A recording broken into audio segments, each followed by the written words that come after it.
Imagine this. You've spent years collecting spiritual knowledge, meditation techniques, sacred texts, enlightened quotes, stacking them like trophies on a shelf. You feel wiser, more evolved. But beneath the surface, a quiet unease lingers. Why do I still feel empty? The more you grasp for transcendence, the more it slips away. Here's the paradox. What if your pursuit of enlightenment is just another form of consumption? Another ego game dressed in sacred robes? What if spirituality, the very path meant to free you, has become your most sophisticated prison? The truth is far stranger and more dangerous than you've been led to believe. The trap isn't new. Carl Jung warned of spiritual bypassing, using enlightenment to avoid facing the shadows within.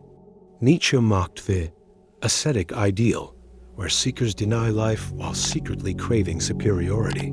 Even the Buddha cautioned against clinging to the idea of awakening. Yet here we are, turning wisdom into a commodity, enlightenment into a status symbol.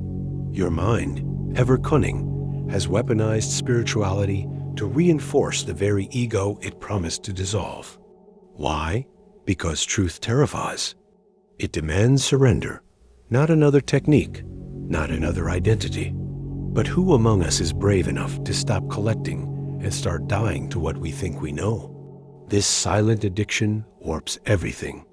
Like a man who memorizes maps but never travels, you mistake the menu for the meal. Your mindfulness becomes performative, posturing for an audience of one. Your prayers turn transactional, your rituals empty gestures. Worse, you grow blind to the suffering right in front of you, too busy ascending imaginary stairways to heaven.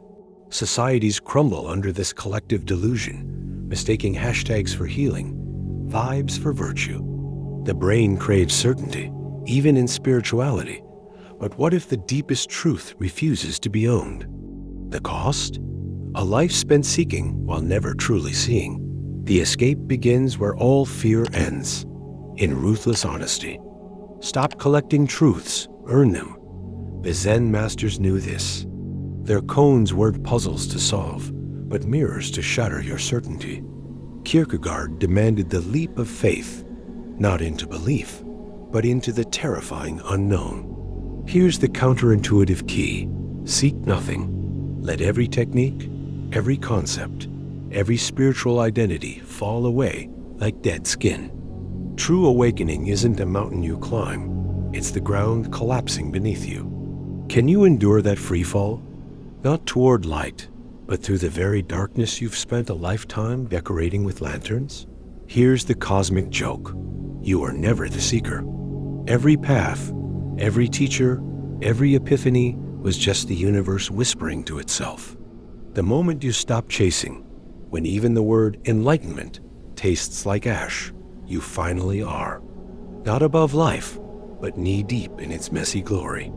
Ramana Maharshi dissolved into silence. Rumi vanished into the dance. This isn't an achievement.